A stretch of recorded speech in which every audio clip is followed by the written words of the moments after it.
शांति। अभी का हमारा विषय है अजामिल का पतन और प्रायश्चित। क्योंकि आज बाबा ने मुरली में अजामिल को याद किया है।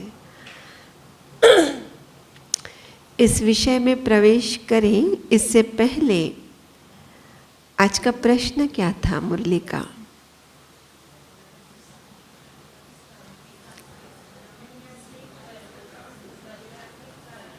किस एक बात की बलिहारी के कारण तुम लकी स्टार्स गाए हुए हैं? तो क्या है उत्तर? पवित्रता के कारण। और ये कहा कि तुम पवित्र बनके भारत को भी क्या कर रहे हो? पवित्र बनाने की सेवा कर रहे हो, और इसलिए तुम सबसे ऊंचे सेवाधारी हो। और ये जो हमें सिखाया शिव पिता ने ब्रह्मा के थ्रू, और इसलिए ब्रह्मा और श्री कृष्ण में भी अंतर बता दिया। कौन ऊंचा है? ब्रह्मा बाबा ऊंचा है, क्योंकि ब्रह्मा बाबा पुरुषार्थ कर रहा है, अर्थात चढ़ती कला में है। श्री कृष्ण प्रारब्ध खा रहा है, भोग रहा है, मतलब गिरती कला में है। तो चढ़ती कला तेरे भाणे सर्व का भला गाया हुआ है। तो एक और तो बाबा ने पवित्रता की बात कही कि पवित्रता के कारण तुम लकी स्टार्स बनते हो, गाए हुए हो। और दूसरी ओर अजामिल को याद किया, जिसमें कहा कि अजामिल जैसे पापियों का गायन है। एक तरफ पवित्रता की बात कर रहे बाबा, और दूसरी तरफ उदाहरण किसका दे रहे हैं? पापी का। अजामिल पापियों का गायन है।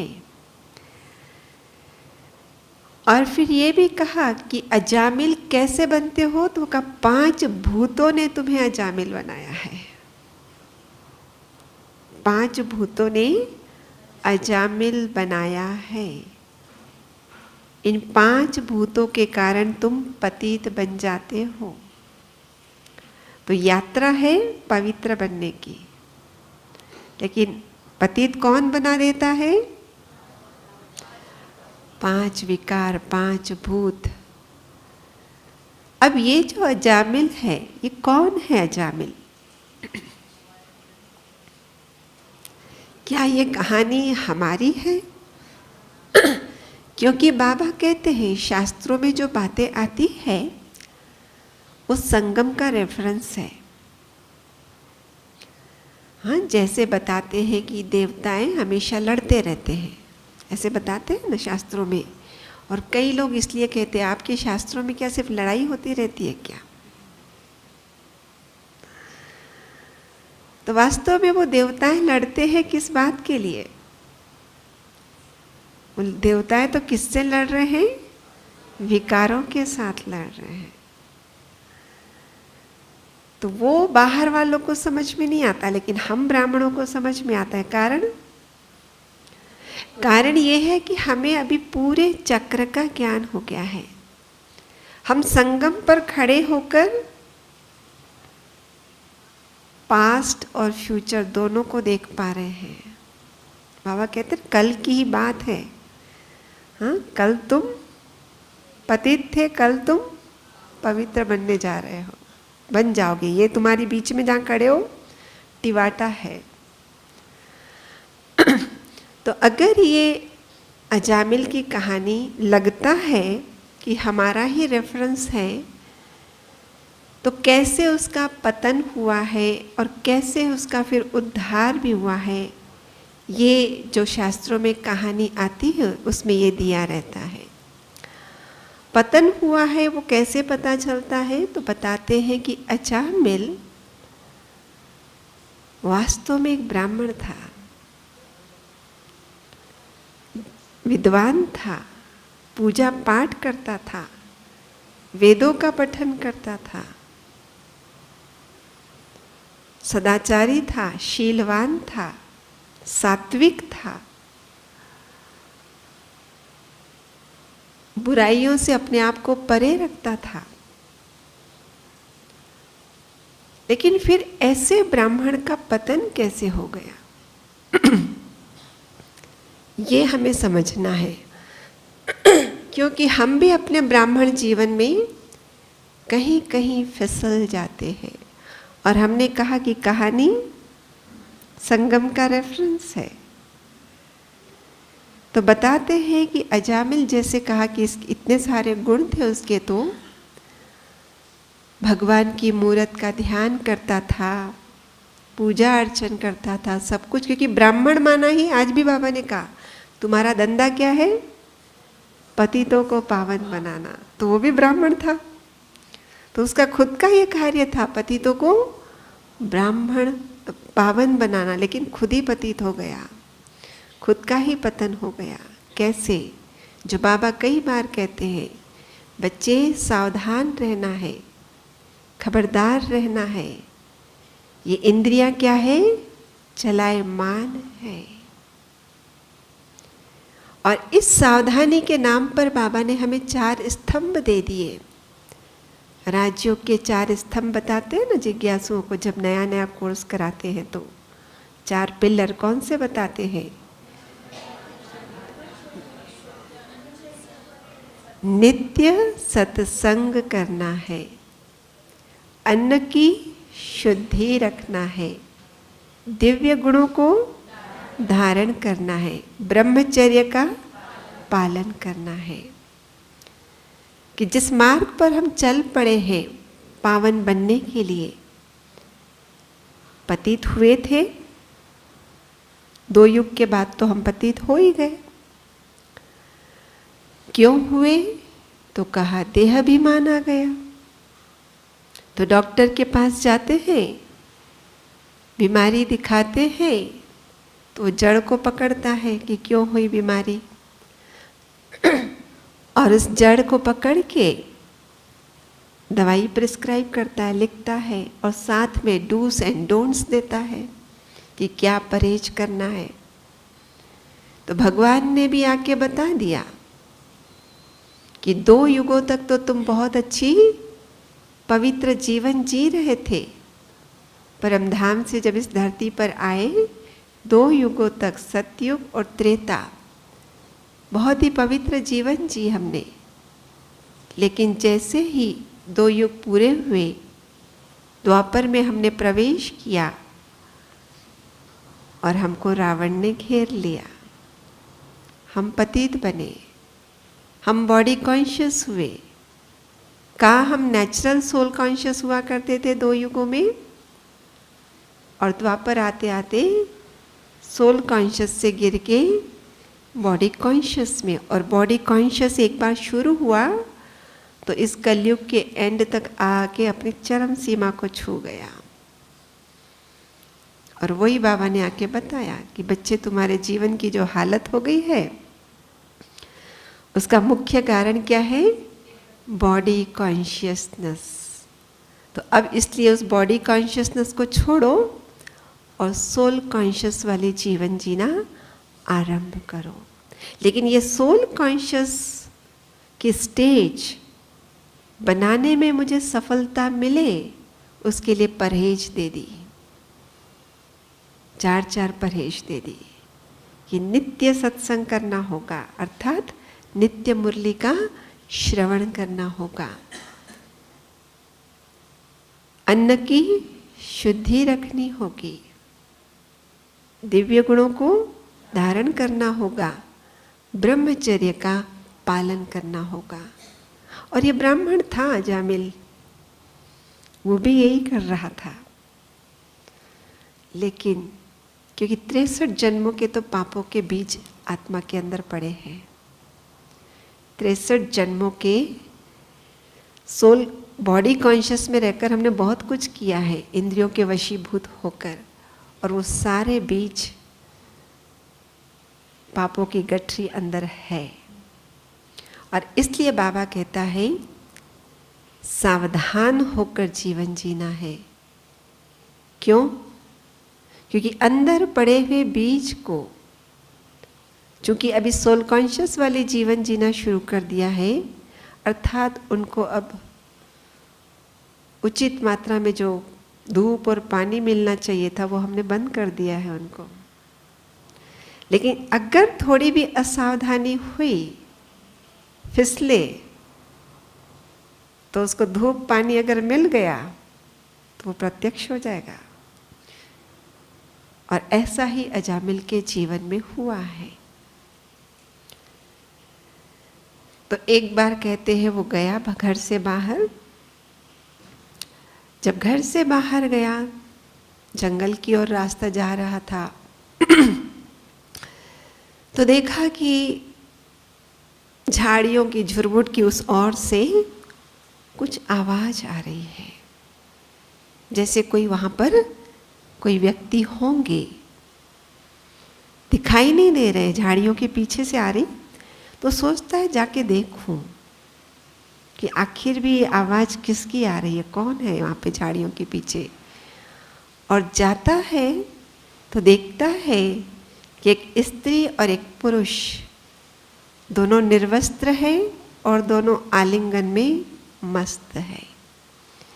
जैसे वो दृश्य देखता है, क्योंकि ब्राह्मण है, जीवन में डूस एंड डोंट्स फॉलो कर रहा है, दृश्य देखते ही पलट जाता है। कहते छी छी, मैंने क्या गंदा दृश्य देख लिया। और ऐसा सोच के आगे निकलता है। लेकिन एक बार दृश्य अंदर चला गया है, उसका मन कहता है एक बार फिर से देख लो उस दृश्य को, एक बार फिर से देख लो उस दृश्य को। हो सकता है कि इस बार वो दोनों इस क्रीड़ा में नहीं हो। और फिर से जाके देखता है और फिर तुरंत भागता है, अपने मन को धिक्कारता है। धिक्कार है, तू ये कर क्या रहा है, तू ब्राह्मण है, तो कैसे दृश्य के प्रति तू आकर्षित हो रहा है। ऐसे करके फिर से पलट खाता है, फिर आगे चलता नहीं। फिर उसका मन कहता है नहीं नहीं, शायद शायद वो स्त्री संकट में होगी, मुझे उसको, मेरे सहयोग की उसे जरूरत होगी, शायद मैं उसको कुछ सुरक्षा दे सकूं। ऐसा कहकर फिर पलटी मारता है और फिर देखता है, फिर वो तो उसी में मस्त है, फिर पलट के आता है। और ऐसा करके घर लौट के आ जाता है। अब जब घर लौट के आ जाता है रातों में, अब तक तो ब्राह्मण था ना, तो कौन उसके ख्यालों में होता था, भगवान की मूरत होती थी। लेकिन अब कौन सी मूरत आने लग गई, वही जो उसने दिन में देखी है। खैर वो रातों में वो ख्यालों में करते हुए फिर सो गया। लेकिन जैसे कहते हैं कि इंसान सुबह ज़्यादा ही सात्विक होता है, गहरी नींद करके उठता है तो वापस अपने पूजा पाठ में लग जाता है। लेकिन जैसे जैसे सुबह आगे बढ़ती है, दिन की ओर बढ़ती है, और वो वेला आती है कि जिस वेला में वो दृश्य देखा था, उसका ख्याल फिर से जोर पकड़ता है कि आज मैं जाऊं उसी स्थान पर, फिर से देखूं क्या हो रहा है। और फिर जाता है, फिर वही दृश्य दिखाई पड़ता है, फिर पलट के आता है। ऐसे कुछ दिनों तक उसका सिलसिला, एक बार देख लूं, ये सब क्या है, ये जो हम कहते हैं ना मन और बुद्धि। हम पहले दिन लेसन में जिज्ञासुओं को यही कराते हैं कि मन बुद्धि संस्कार कैसे काम कर रहे होते हैं। कि एक सिचुएशन आपके लाइफ में आई, जैसे सरल करके उनको बताते हैं कि समझो आप शराब नहीं पीते हैं और आपके सामने किसी ने पहली बार शराब की ऑफर रखी, क्योंकि वर्षों से शराब न पी है और उसके प्रति हमने अपनी दूरी बना के रखी है। माँ बाप से बहुत अच्छी शिक्षाएं मिली हुई है कि इन चीज़ों को हमें छूना तक भी नहीं है। तो जब कोई ऑफर कर रहा है हमें, तो मन तैयार नहीं है। मित्र मंडली उसे फोर्स कर रही है, अरे एक पैग तो ले लो, क्या हो जाएगा। नहीं नहीं नहीं नहीं, मैंने जीवन में कभी छुआ नहीं है और मेरे माता पिता ने मुझे इन सब से दूर रहने को। क्यों तुम्हारे माता पिता ने ऐसे कहा है? नहीं, शराब बहुत बुरी चीज़ है। अच्छा, तुम्हारे ही माँ बाप अच्छे हैं, हमारे माँ बाप अच्छे नहीं है ना। इस प्रकार से वैरायटी बातें बना कर उसको आखिर क्या कर देते हैं? तैयार कर देते हैं। वो सामने से जितना बोला जा रहा है उतना वो क्या कर रहा है? अंदर में उसका चल रहा है, पीऊं नहीं पीऊं, पीऊं नहीं पीऊं। तो किसको पूछ रहा है ये, पीऊं या नहीं पीऊं? बुद्धि को पूछ रहा है। तो पहली बार बुद्धि बहुत टाइम लगाती है उसको हाँ करने में, क्योंकि वर्षों से नहीं पिया हुआ है, शिक्षा मिली हुई है, अच्छी चीज नहीं है, ये तुम्हारे को पतन की ओर लेके जाएगी। लेकिन इधर से इतना सारा फोर्स है मित्र मंडली का। और मन क्या करता है? क्योंकि कहते मन और बुद्धि के बीच में कौन सा रिलेशन है? आपने देखा होगा एक बच्चे को भी, समझो उसको सर्दी हो गई है और बहुत ही बलगम भर गया है, नाक बहती रहती है, और ऐसे समय पर किसी ने आइसक्रीम पार्टी रख दी है। तो बच्चा भी ललचाता है, मेरे को भी आइसक्रीम चाहिए, और माँ कहती है नहीं खाना है। तो वो क्या करेगा? उसका जी ललचा रहा है, मम्मी आइसक्रीम खाऊं क्या? मम्मी बोलती है नहीं।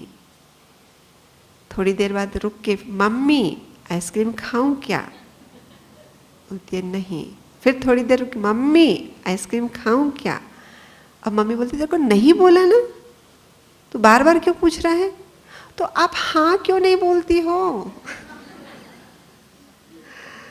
हाँ, मतलब क्या, बच्चे की आदत क्या होती है?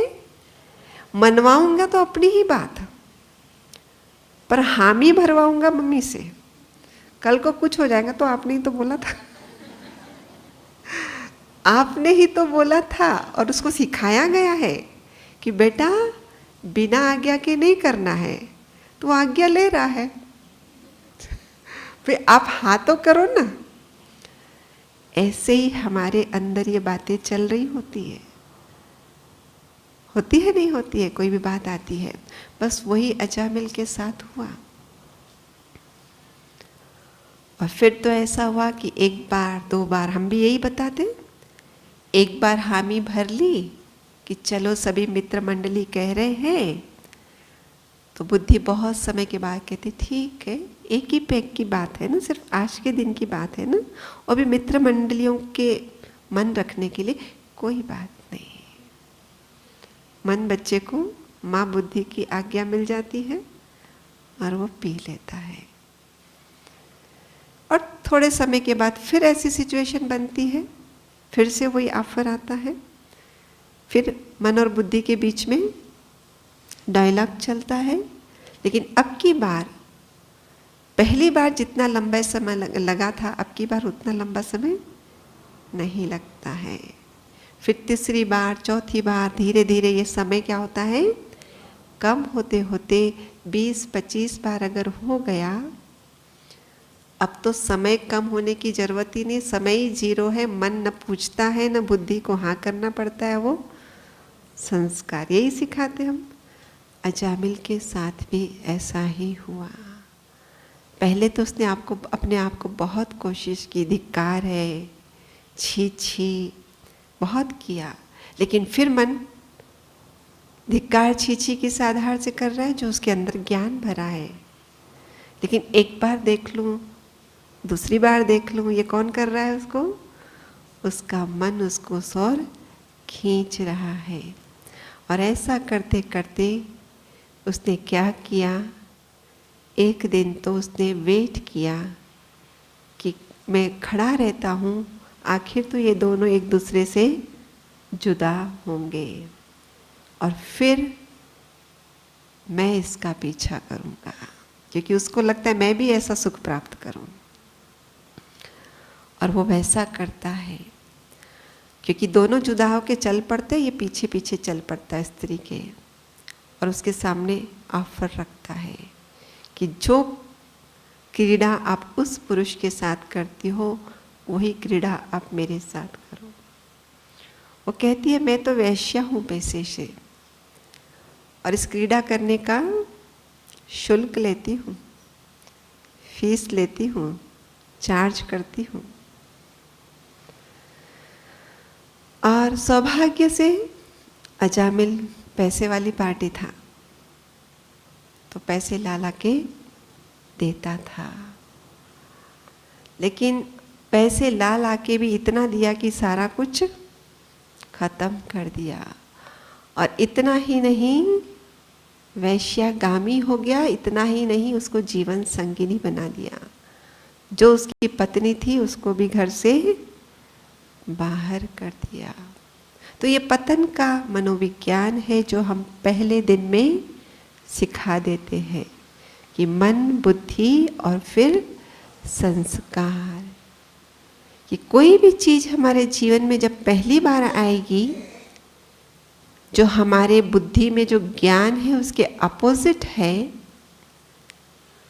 और कोई हमें उसके लिए उकसा रहा है, तो भीतर में डायलॉग चलेगा, और भीतर में डायलॉग चलेगा चलेगा और बड़ी मुश्किल से हम हामी भर देंगे एक बार, फिर दूसरी बार, पिछली बार तो किया था, कुछ हुआ थोड़ी, क्या बिगड़ा, कुछ तो नहीं बिगड़ा ना। फिर दूसरी बार कर लेते, फिर तीसरी बार, फिर चौथी बार, और ऐसे करते करते संस्कार बन जाता है। और जब संस्कार बन जाता है, अब मन और बुद्धि का रोल खत्म हो गया। पूछने की मार्जिन नहीं है तो बुद्धि जवाब क्या देगी, सीधा कर्म में आ जाते हैं। और इसका भी ऐसे ही पतन हुआ। अजामिल जैसे पापी जो बाबा कह रहे हैं। अब कई बार प्रश्न आता है, हम लोग तो ब्राह्मण ऐसे काम नहीं करते, लेकिन हम कौन से युग में जी रहे हैं आज? मोबाइल के युग में जी रहे हैं। हर एक के हाथ में है और उसमें पूरी दुनिया है। अच्छी भी दुनिया है उसके अंदर, बुरी भी दुनिया है, और वो आपके ऊपर कोई नज़र थोड़ी रख रहा है। उसके भी मन में यही आया था, यहाँ मैं अकेला हूँ, मुझे देख कौन रहा है।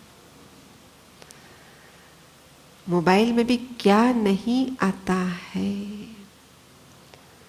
आप और तो और छोड़ो, हम अपने अध्यात्म के ही यूट्यूब भी चलाने जाएंगे, वो मोनेटाइजिंग के नाम पर यूट्यूब में भी पैसे की कमाई हो रही है, तो उसमें ऐड आ रही है, और उसमें ऐड कई बार हमारे ज्ञान के एकदम विपरीत चल रही होती है। हम कहेंगे हम कहीं देखने थोड़ी गए, हमने कोई खास ऐसा वाला सीरियल थोड़ी देखा, हम तो अपना ही ज्ञान का यूट्यूब खोला है, लेकिन उसमें भी आ जाता है। एक बार दृश्य अंदर चला जाता है और थोड़ा सा चिंतन आरंभ हो जाता है, और उस चिंतन से फिर हम कब गिर जाएंगे हमको कुछ भी पता नहीं। और इसलिए बहुत बहुत अलर्ट रहने की ज़रूरत है। मोबाइल भी एक बहुत बड़ी माया है कि वो माया में आप ऐसे लिप्त हैं, आजू बाजू आपको कोई देख थोड़ी रहा है, आपकी आंखें तो सिर्फ इधर गड़ी हुई है। आप क्या देख रहे हैं किसी और को थोड़ी पता है। किसी और को नहीं पता है, लेकिन जिन्होंने ये इंस्ट्रूमेंट तैयार किए हुए हैं और पूरी ट्रैकिंग रखी हुई है उसकी, किसने कौन सी वेबसाइट खोली, कितनी देर तक खोली, उनके पास पूरी ट्रैकिंग होती है। हाँ, जो कंप्यूटर की भाषा जानते हैं उसमें हिस्ट्री आती है ना हिस्ट्री, जो कंप्यूटर जानते हैं कि तुमने क्या क्या खोला है। तो कई बार लोग कहते हैं इसमें भी पकड़ा जाते हैं, इसलिए हिस्ट्री को फटाफट क्या कर दो, क्लियर कर दो। करते हैं कि नहीं करते हैं? लेकिन यहाँ पे हिस्ट्री क्लियर कर सकोगे क्या? वहाँ तो फिर भी क्लियर कर दोगे, और फिर भी किससे क्लियर करोगे आप? जो आपके इर्द गिर्द वाले हैं। लेकिन इन कंप्यूटरों की कमान जिनके हाथ में है, वो फिर भी, आपने हिस्ट्री भी डिलीट कर दी, फिर भी आपको बता सकते हैं। इतना जबरदस्त ट्रैकिंग होता है। आज हम सीसीटीवी कैमरा लगाते हैं, किस लिए लगाते हैं? हाँ? कल ही एक बहन जी ने, हम ऑफिस में बैठे होते हैं, दरवाज़ा खटखटाया। मैंने कहा वो लोग क्या है? कहती बहन जी मैंने अभी यहाँ चप्पल उतार के जस्ट बाबा के पास 2 मिनट के लिए गई हूँ और वहाँ से आई हूँ और मेरी चप्पल गायब है। तो मैंने कहा भाई भीड़ में ऐसे होता है, अब मैं कुछ नहीं कर सकती उसके लिए। नहीं, यहाँ कैमरा लगे हुए हैं, हम कैमरा से फाइंड आउट कर सकते हैं। तो मैंने कहा उसके लिए तो कैमरा मैन के पास जाना पड़ेगा ना, लेकिन, और वो लगभग दोपहर का 2 बज रहा था। तो मैंने कहा अभी तो कैमरामैन भी अपनी, मतलब जो ऑफिसेस हैं तो वो तो बंद हो गई होगी। नहीं आप मुझे बताओ। मैंने उनको फिर एड्रेस दी, वो पता नहीं क्या किया उसने। मतलब कितना विश्वास है कि अगर कैमरा लगा हुआ है, ट्रैकिंग होने ही होने वाली है। भले जिसने भी किए वो व्यक्ति भाग भी क्यों नहीं गया हो, आप उसको जान भी नहीं सकेंगे, वापस ले भी, लेकिन पता तो चलेगा आखिर उठाने वाला कौन व्यक्ति था। इतनी जबरदस्त ट्रैकिंग आज विज्ञान के साधनों ने भी की है। तो आत्मा के अंदर कितनी जबरदस्त ट्रैकिंग है। बाबा तो कई बार मूल्य में कहते हैं, बाबा को वंडर होता है इतनी छोटी सी आत्मा में कितने जन्मों का पाठ है। 84 जन्मों का पाठ। अब अगर इस एक जीवन को ही देख लो, और एक जीवन में भी, एक दिन में भी क्या क्या नहीं करते हम, कितनी कुछ रिकॉर्डिंग इसके अंदर, और वो मिटती नहीं। और सिर्फ मिटती नहीं, लेकिन जैसे कहा कि जब हम सोल कॉन्शियस वाली जीवन जीना आरंभ करते हैं, तो ये जो हमारी पुरानी आदतें होती है उससे हम बाहर निकल के आते हैं।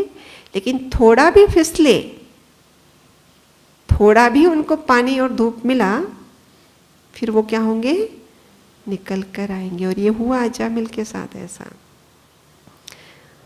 तो इसलिए बाबा कहते हैं सोल कॉन्शियस स्टेज को बढ़ाओ। आज भी कहा ना देही अभिमानी बनना है।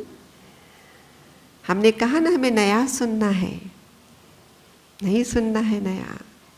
कितने वर्षों से हम ब्राह्मण बने हैं, पहला लेसन है हमारा देही अभिमानी बनना। दिल पर हाथ रखकर कोई बोल सकता है कि मैं 24 घंटा देही अभिमानी स्थिति में रहता हूं? जब पहला ही लेसन पास नहीं हुए हैं तो नया क्या सुनना चाह रहे हैं हम? और पहला ही लेसन हमारा अंतिम लेसन है, तो तैयारी तो उसी की करना है। नए को सुन के करना क्या है हमको? नए को सुन को कोई फायदा ही नहीं है ना। जो मुझे पता है कि यही पेपर है मेरा, तो देही अभिमानी स्थिति को बढ़ाते चलना है। क्योंकि पतन किसी भी घड़ी, किसी भी दृश्यों से, ये इंद्रियां क्या करती है, बाह्य जगत से सारा डेटा लेके मन को पहुंचाती है। और फिर मन क्या करता है, बुद्धि के सामने रखता है। और अगर बुद्धि कमजोर है तो मन बच्चा उससे हाँ भरवाने में देरी नहीं करता है, करवा लेगा उससे। और इतना ही नहीं, अंदर चित्त में जो बहुत सारी बातें रखी पड़ी है, वर्तमान में जो देखा उससे जुड़ी हुई कुछ और बातें भी मन के पटल पर आके खड़ी हो जाती है। ऐसा ही होता है ना, मन के पटल पर जो कुछ आता है कहाँ से आता है? इंद्रियों के द्वारा बाह्य जगत से गया या अंदर जो स्टोर्ड है उससे मानस पटल पर आया। एग्जाम के दिनों में हम एग्जाम लिखने जाते तो कहाँ से आता है?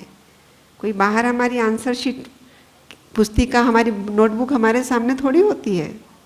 कहाँ से आता है? हमारे अंदर से बाहर आ रहा है ना। पहले बाहर वाले को हमने अंदर भेजा, पढ़ पढ़ के, और एग्जाम में आंसर शीट में क्या कर रहे हैं? अंदर वाले को बाहर ला रहे हैं। तो मन के पटल पर दोनों काम चल रहे होते हैं। तो जिस प्रकार का प्रश्न उसी प्रकार का उत्तर अंदर से निकल के आता है, ऐसा होता है ना। तो जिस प्रकार की बातें हमारे सामने आएगी इंद्रियों के माध्यम से, वैसी ही अंदर वाली बातें कुछ भी निकल कर आएंगी जो 63 जन्मों से हमारे भीतर में जमा पड़ी है। प्रालब्ध शब्द जो बाबा ने यूज किया, क्या होता है प्रालब्ध?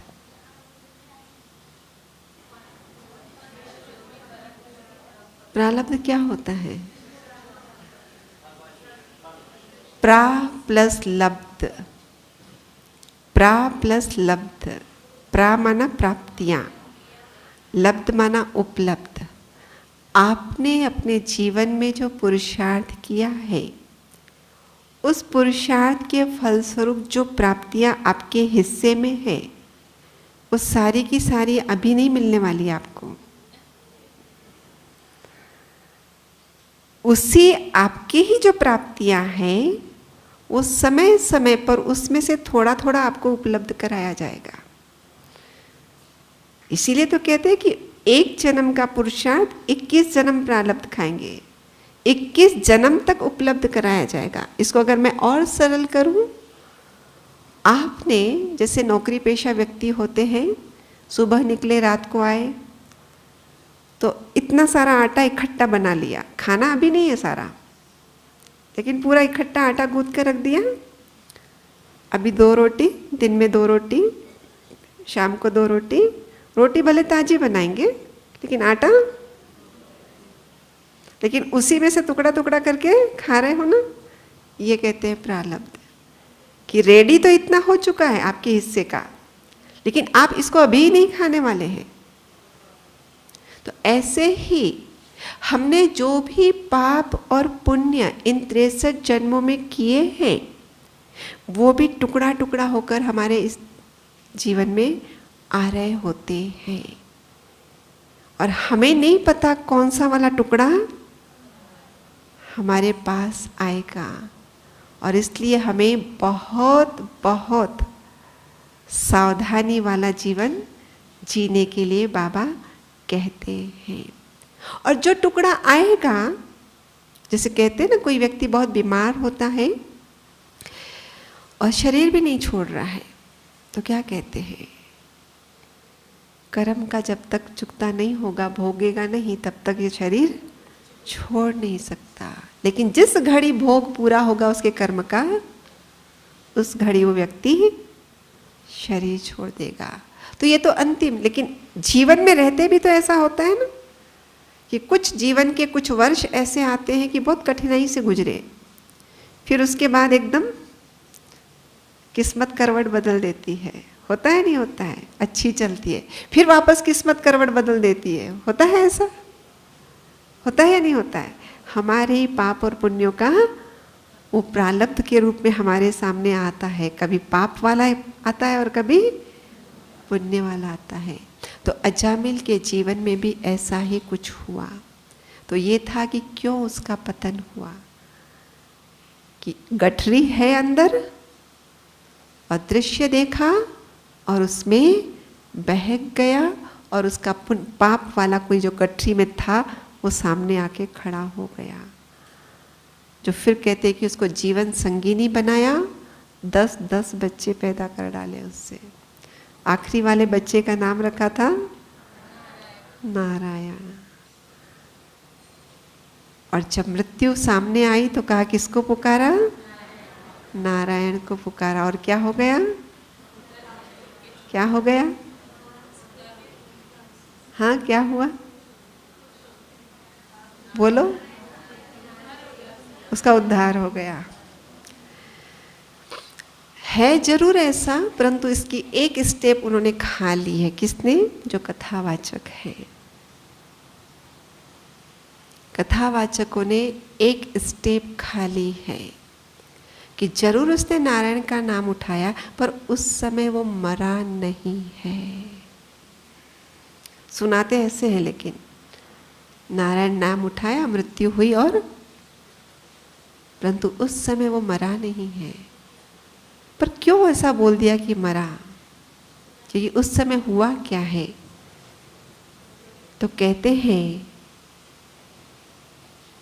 कि एक बार वो ऐसा ही लेटा हुआ है और उसके, क्योंकि व्यक्ति के मन में तो व्यक्ति ही जानता क्या चल रहा है, बाहर वालों को थोड़ी पता है।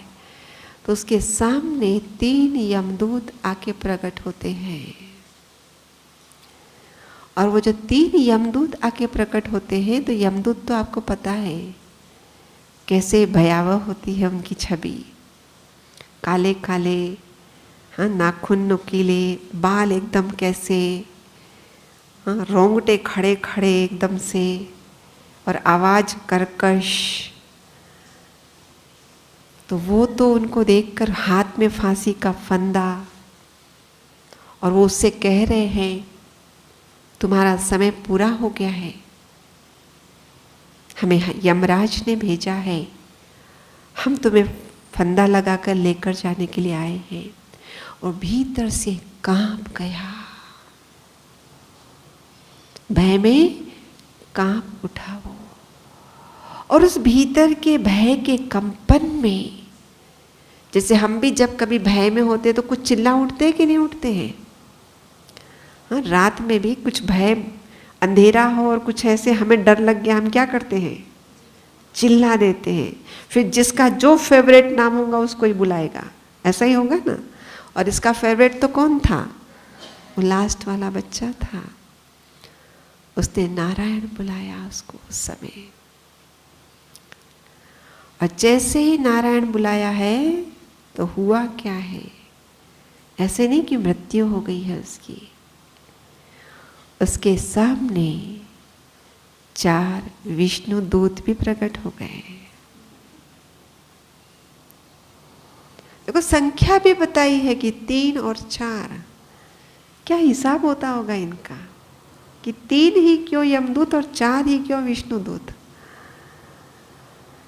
तो उसमें दिखाते 4 विष्णुदूत आए और इन दोनों का आपस में संवाद होता है।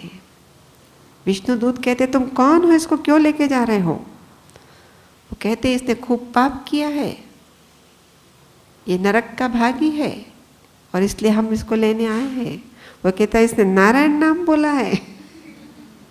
इस प्रकार से कुछ उनका संवाद चलता है। अब वास्तव में ये क्या दिखाया है कहानी में? ये दिखाया है कि बाबा कहते हैं ना, कभी तो इंसान ने जो पाप पुण्य किए हैं उसके जीवन की रील उसके सामने प्रकट हो ही जाती है।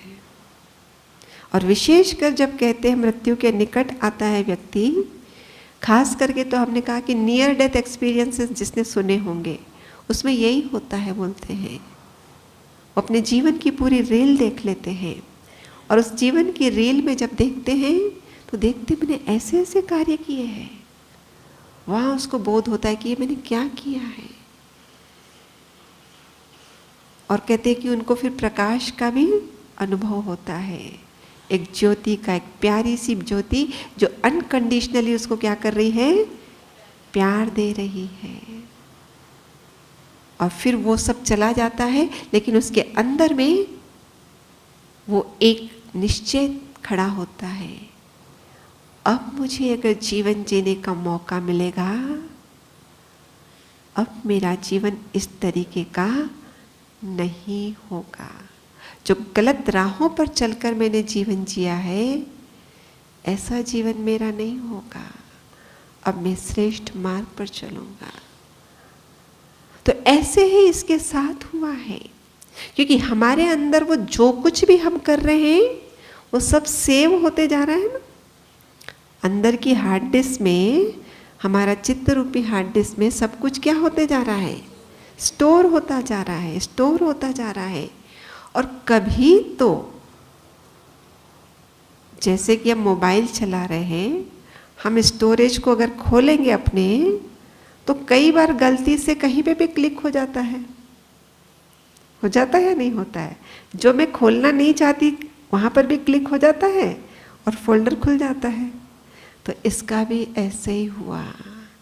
ये जीवन भर जो इतना कुछ वो गलत कार्य किया है, कहाँ वो ब्राह्मण था, सदाचारी, शीलवान, जिसका धंधा पतितों को पावन बनाना, और कहाँ वो एकदम उल्टा हो गया। उस वेश्या की पूर्ति करने के लिए डकैती, चोरी, सब कुछ किया, खूब अपराध किए। और वो जो अंदर में स्टोर्ड होता गया, एक दिन उसके सामने लेटा हुआ है, वो सारा खुल के आ गया। और जो सारा खुल के आया है, घबरा गया है। और जो कहा कि नारायण कहा, नारायण का मतलब क्या हुआ? भय में क्या होता है? जब मैं कंप्यूटर में या मोबाइल में अगर कुछ क्लिक करने जा रही हूँ और मेरा हाथ हिल रहा हो, तो कुछ और भी क्लिक हो जाएगा या नहीं हो जाएगा?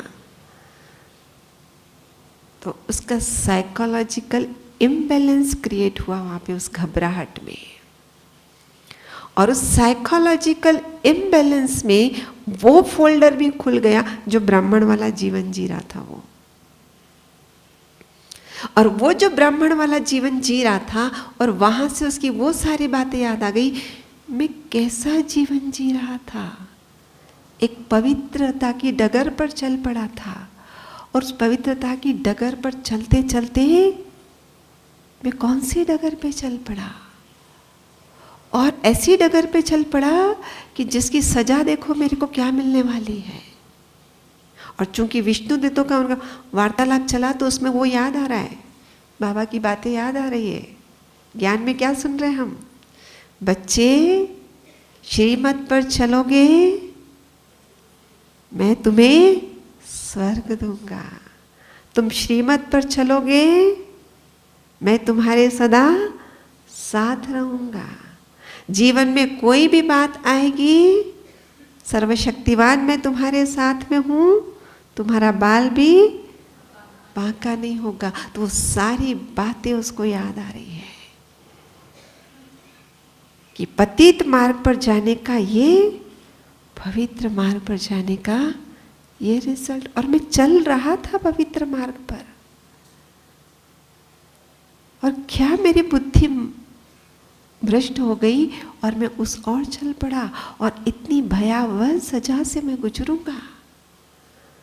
नहीं नहीं, अब भी मेरे पास समय है, मैं वापस अपने जीवन को यू टर्न दे दूं। और वो यू टर्न के चक्कर में उसने सारा प्रायश्चित किया।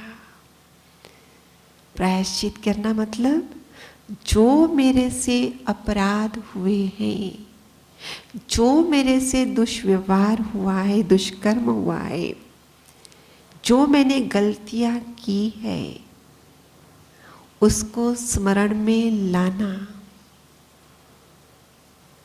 उसको स्मरण में लाना अर्थात अंदर जो स्टोर है उसको वापस बाहर लाना।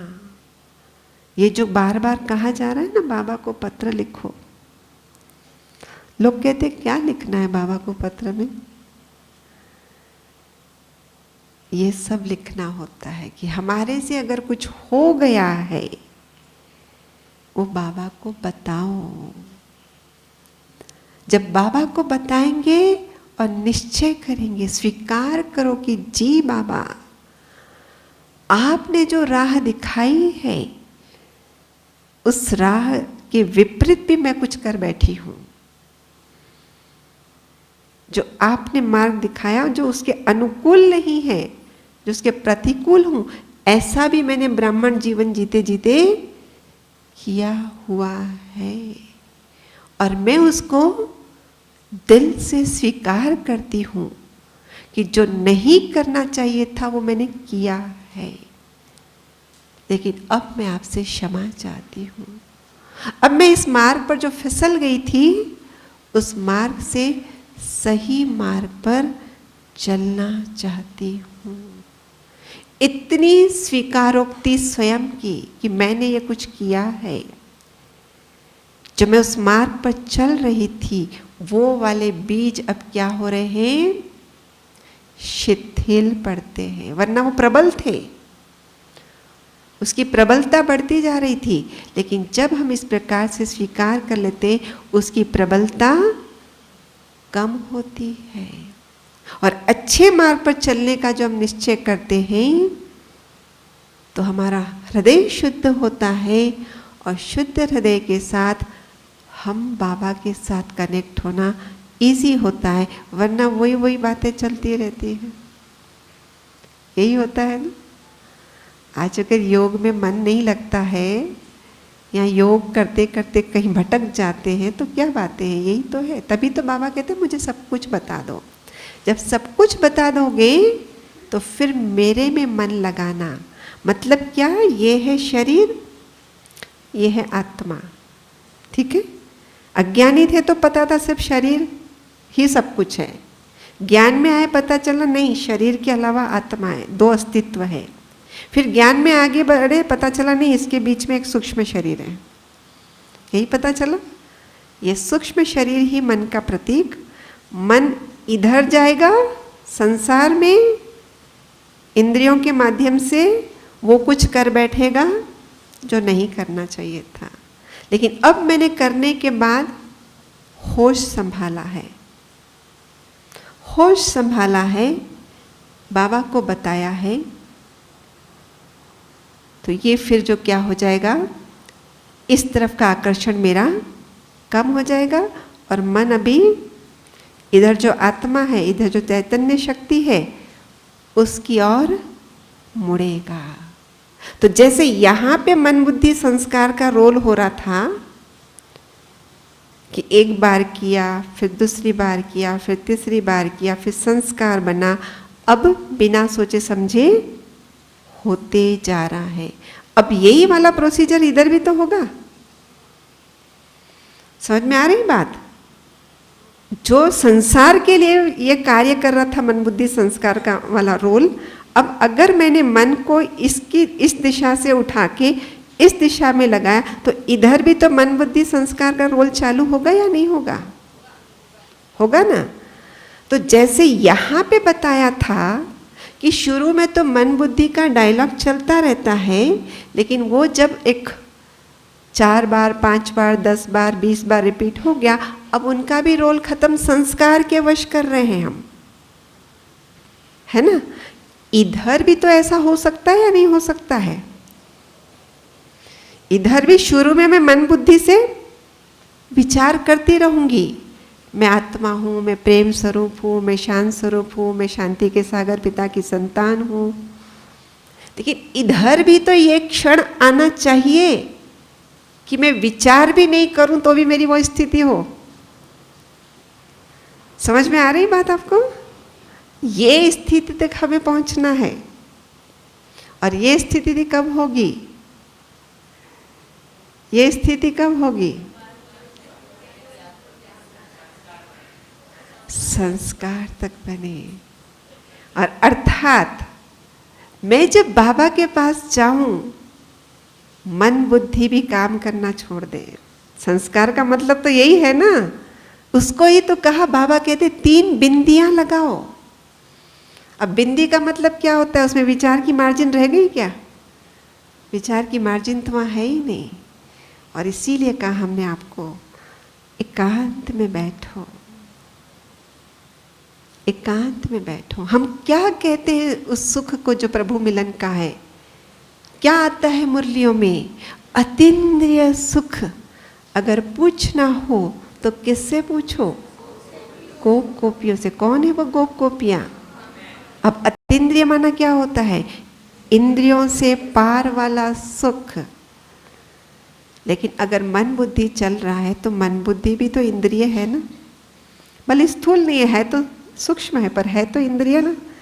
लेकिन अगर अभी तक भी सिर्फ और सिर्फ विचार के माध्यम से योग चलता रहेगा सिर्फ, तो अति इंद्रिय बने किधर है? अभी इंद्रिय से परे गए कहाँ हैं अभी हम? समझ में आ रही बात? तो वो इंद्रिय से परे होने के लिए भी एकांत में बैठकर अपने आप से अभ्यास करने की आवश्यकता होती है। कि अपने आप से हम मन बुद्धि चला रहे थे, लेकिन वो विचार बार बार करते करते भाव का रूप ले ले। किसका रूप ले ले? भाव का। और जब एक बार विचार भाव का रूप ले लेगा, वहां से निर्विचार की स्थिति आरंभ हो जाएगी। वहां से निर्विचार, अर्थात जैसे कहा ना, मन बुद्धि पहले डायलॉग कर रहे, लेकिन फिर वो संस्कार में बदल गई वो बात। तो अब कर रहे हैं क्या? डायलॉग नहीं कर रहे। इधर भी हमने विचार किया, भावना के स्तर तक पहुंच जाए हम। अब सवाल उठेगा, भाव माना क्या होता है? क्या होता है भाव? क्या अंतर है विचार और भाव में? विचार एक तरीके से सिर्फ मन में चल रहा है, इस क्षेत्र तक ही है। लेकिन जब विचार बार बार दोहराते भाव का रूप लेता है, पूरे शरीर में, जिसको कहते ना नस नस में बाबा की याद समाई हो, किसको कहते हैं ये? जब विचार भाव में परिवर्तन होगा। हनुमान के लिए क्या दिखाते? कहाँ है मेरे भगवान बैठे हुए? नस नस में, एक एक रोए रोए में वही भगवान की जो शांति सागर कह रही हूँ, वो यहाँ से बह जाना चाहिए पूरा। जिसको कहते होलिस्टिक, हम बोलते होलिस्टिक हेल्थ। कई बातों में आजकल हम होलिस्टिक शब्द यूज करते हैं। हेल्थ माना हेल्थ, लेकिन होलिस्टिक हेल्थ माना हर प्रकार की हेल्थ। तो विचार माना सिर्फ खोपड़ी की लेवल तक है अभी हम, लेकिन भाव माना सर्वांग। इतने हम उसमें खो गए हैं कि जब व्यक्ति खो जाता है फिर विचार उठता है क्या? खोने की अवस्था तक हम नहीं पहुंचे अभी। तो हमें वो खोने की अवस्था में पहुंचना है कि जहां विचार उठने को ही तैयार नहीं है। कहा ना, संस्कार बन गया तो अभी विचार उठ ही नहीं रहा है, अपने आप हो रहा है कार्य। तो वो कार्य फिर अजामिल ने किया, प्रायश्चित किया, और उसके बाद उसको वैराग्य जागा। इंद्रियों वाले जीवन से वैराग्य जागा, और अतीन्द्रिय वाले जीवन से उसका भी संकल्प उसको तैयार हुआ। तो ये चार दूत कौन आए थे? ये हमारी बहनें ही तो आपके पास आ रही होती है। हाँ, ये विष्णु दूत है ना, बार बार आपको क्या करती है? सचेत करती है। सचेत कर करके पुरुषार्थ के लिए आगे बढ़ाती है। और यहाँ पर भट्टी पर इसीलिए तो लेके आई है बहनें आपको, और किस लिए लेके आई है? तो विष्णु दूत जब उसके पास आए, उसकी सोच बदल गई। इंद्रियों वाले जीवन से विकर्षण, वैराग्य, अब मुझे इस तरफ की यात्रा आरंभ करनी है। और कहते हैं फिर यहाँ से जब वैराग्य हुआ, वो घर छोड़ के, वो वैश्या जिसके साथ रहता था, जो बच्चे जिनके आकर्षण में था, उम्र तो हो चुकी थी काफ़ी, चला गया हरि के द्वार और नवधा भक्ति की। यहाँ पे हरि का द्वार क्या है? चले जाओ परम धाम। हरि का द्वार तो वो है ना। नवधा भक्ति की, नवधा भक्ति में लास्ट स्टेप होती है आत्मनिवेदन। पहला स्टेप होता है श्रवण, दूसरा होता है कीर्तन, तीसरा होता है स्मरण। ये अपने आप से हो रहा है। श्रवण भी मैं करूँगी, कीर्तन माना वर्णन भी मैं करूँगी और स्मरण भी मैं करूँगी। फिर अलग और 3 आते हैं नेक्स्ट। उसमें आता है पाद सेवनम, अर्चनम, वंदनम, अर्थात कर्म से कुछ करूँगी अपने भगवान के लिए। पाद सेवनम मतलब उनके पास सेवा में हाजिर रहकर जो सेवा कहेंगे वो करेंगे। अर्चनम मतलब उनकी महिमा करेंगे, जैसे आज सुबह आपने किया, मम्मा की महिमा की ना आपने। और वंदनम, वंदे मातरम कहते हैं ना, क्या होता है वंदनम माना? सल्यूट, अर्थात सम्मान के योग्य उनको सम्मान देंगे। यह है नवदा भक्ति। तो 6 हो गए और लास्ट के 3 आते हैं दास्यम, सख्यम, आत्मनिवेदन, कि दास की तरह सेवा में मैं हाजिर हूँ, जो कहो जी हाजिर, हाजी के पाठ में। सख्यम माना सखा की भाव से, कहते ना और किसी से जो बात नहीं कह सकते सखा से कहते हैं। तो मेरे जीवन में जो पाप पुण्य मैंने किए मुझे पता तो होता है, लेकिन सबके सामने थोड़ी खोल सकते हैं। लेकिन सखा के सामने, क्योंकि मुझे पता है मेरा सखा मेरी प्राइवेट बातों को कहीं कुछ नहीं करेगा, है ना, विश्वास होता है ना, तो सारा उसके सामने खोल देते हैं। और आत्मनिवेदन माना समर्पण। अब मैं कुछ बोलूँगा भी नहीं, मैंने अपने आप को आपके सामने समर्पण कर दिया है, जो कुछ करना है अभी आपको करना है। ये है नवदा भक्ति। और कहा कि उसने वो जाके नवदा भक्ति की, कहाँ? हरिद्वार में जाकर। कौन सा है हरिद्वार? परम धाम। तो दिन भर तो कर रहे हैं, श्रवण कर रहे हैं, कीर्तन कर रहे हैं, ज्ञान का श्रवण चल रहा है ना, जो कुछ आपको कहा जा रहा है हाजी हाजी करके कर रहे हो ना। लास्ट तक पहुंचना आत्मनिवेदन, कि वो अवस्था में पहुंचूं कि परम धाम में पहुंचकर मैं अब विचार भी नहीं करूं। मैंने निवेदन कर दिया, सब कुछ आपके सामने रख दिया, पत्र लिखा हमने, बाबा है हमारे जीवन में ये बातें। अब मैं आपके द्वार पर आके बैठूंगा समर्पित, मैं कुछ नहीं बोलूँगा, मुझे विश्वास है मेरे लिए क्या सही है, अब आप उस प्रकार से मेरा ऑपरेशन करोगे। लौकिक में गीत आता है, हम तुम एक कमरे में बंद हो और चाबी खो जाए। हाँ, बैठ मेरे पास तुझे देखता रहूं, न तू कुछ कहे न मैं कुछ कहूं। तो बस न कुछ मैं कहूंगी न कुछ आप कहेंगे, लेकिन उस स्थिति में जब हम बैठे रहेंगे, वो परमात्मा जो पावर हाउस है वो कार्य आरंभ करेगा। उसके प्रकंपन आपके पास पहुंच कर आपके जो 63 जन्मों की गठरी है उसको क्या करेंगे?